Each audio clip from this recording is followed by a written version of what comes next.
Today's note's going to be on the white, it looks like a little book. And when you use it, it's going to open up like this. And as I go through my notes, I'll start here and then keep going like this. And then this part will get glued into your notebook. Okay, so our notes are not going to be on the foldable. I just showed you which one we were using. Keep that to the side. Right now, these notes just go right in your notebook. So we're going to start learning about the 6 trigonometric functions. Usually we just say trig, but it's trigonometric. You've learned about 3 of these before, sine, cosine, and tangent. You may have heard about the other 3, but you're going to hear a lot more about them today. So this is just a nice little reminder. S stands for sine, and sine is opposite over hypotenuse. C stands for cosine, it's adjacent over hypotenuse. And T stands for tangent, it's opposite over adjacent. So here's written out nicely what I had said earlier, sine being opposite over hypotenuse, cosine, and tangent, and it's also the words spelled out completely.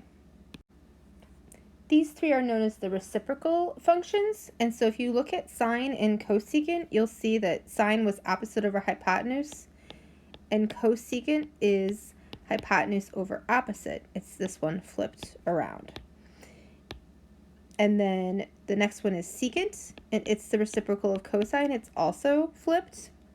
And then the last one is cotangent, and it is the reciprocal of tangent. So this symbol that I keep using here, the circle with a line through it, it's a Greek letter. It's theta. It's written right here. We often use it as a variable for an angle. And so it doesn't matter where you put theta, except you'll never put it for the right angle. So it could have been up here. It could have been here. But wherever you put it, the side that's opposite of it will always be directly across. The adjacent is always a leg. It's never the hypotenuse, because the hypotenuse is always across from the right angle. So adjacent means next to, but it's never the hypotenuse. So this is just a triangle with all of these labeled for you.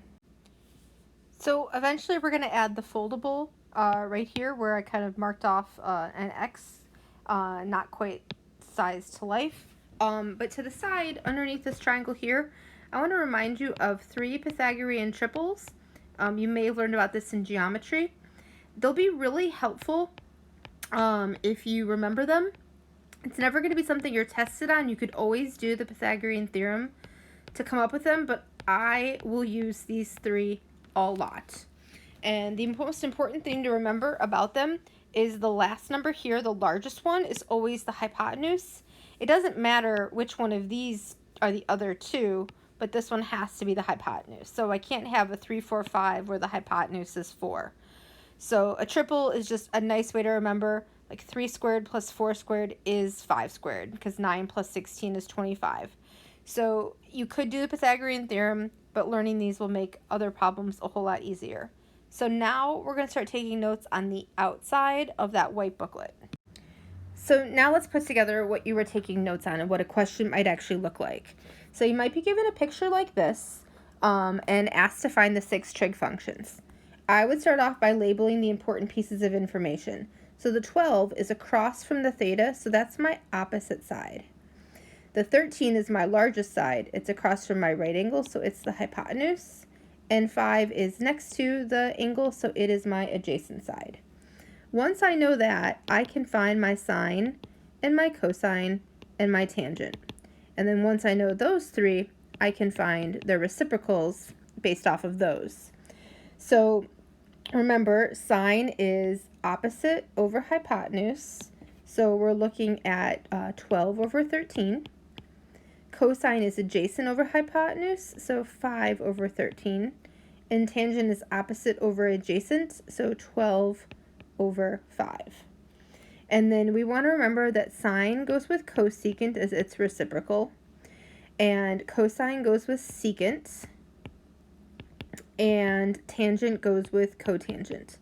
Notice I often forget to say the theta, but I'm always writing it because it's all compared to this angle here, this theta, and without that, we don't know what angle we're referring to. So make sure that you're always writing it. I am not that great about saying it. And so cosecant, is the reciprocal of sine. Reciprocal means I'm flipping the fraction. So I'm just going to take 12 over 13 and flip it to be 13 over 12. And I'll keep doing that for all of these other two because that's what they are, is reciprocal functions. A lot of times people think like, oh, sine must go with secant because they both start with s's. But in fact, it's the opposite. S and C go together, and S and C go together here. So sine, cosecant, cosine, secant. And then I think for some reason tangent and cotangent are a little easy to remember their connection just because of the word in them. So that's the end of the outside of our booklet. We're going to open it up, so we'll have two rectangles, top and bottom. So you'll see me draw two rectangles on my next page of notes. Okay, so again, we're going to be asked to find the 6 trig functions. So the first thing I want to think about is -3, -4, that's in quadrant 3. So I'm going to get myself a triangle ready to go in quadrant 3. And I'll do something at the end that'll explain why my triangle looks the way it does. So -3 means I'm going to go to the left 3. So this is my -3. -4 means I'm going to go down 4. And then my hypotenuse will be my other side. This is a triple. It's a 3, 4, 5. Now, even though these two measurements or these two sides are labeled with negatives, it's because of the direction. The hypotenuse will never be negative. It's always a measurement, and it's always positive. So once I have my picture drawn, then I can start to label things. So the -4 is my opposite side. My 5 is my hypotenuse, like I said earlier, and my -3 is my adjacent side. And so then I'm ready to find my sine and my cosine and my tangent. And so again, it's opposite over hypotenuse for sine, so it's -4 over 5. Cosine is adjacent over hypotenuse, and tangent is opposite over adjacent. But notice we get -4 over -3. I do want to go ahead and make that positive 4/3. We want to simplify as much as possible. And then I remember that sine goes with cosecant, and cosine goes with secant, and tangent goes with cotangent, and I just flip them. I like to keep the negative in the numerator, and so I write -5 over 4, but if you wrote 5 over -4, totally the same thing. Just make sure when you're writing cotangent, you don't write the negatives at all because they canceled out. So now we're going to flip to the next open part of the book, so we're using top and bottom again there. Okay, so I know I'm in quadrant 4, and so my triangle is going to look like this. And for now, just trust me, I will explain that as we move forward in our notes. I just want to finish up this little foldable part. And so sine is opposite over hypotenuse. So this side's opposite, this side's the hypotenuse, and this side's adjacent. So then I can start filling in what I know. I know that this will be my -7, and this will be my 25, and I see 7 something 25, and so this is going to be 24. It's one of my triples. I could always do -7 squared plus x squared equals 25 squared and solve for it. Just remember when you square the negative that you're putting it in parentheses so that it ends up being positive. Once I have these labeled, then I'm just finding my trig functions again like we were before, and hopefully you're starting to remember these. Sine is opposite over hypotenuse, so I already gave you that one. Cosine is adjacent over hypotenuse. Tangent is opposite over adjacent. And then sine goes with cosecant. And flip that. And cosine goes with secant. And flip that fraction.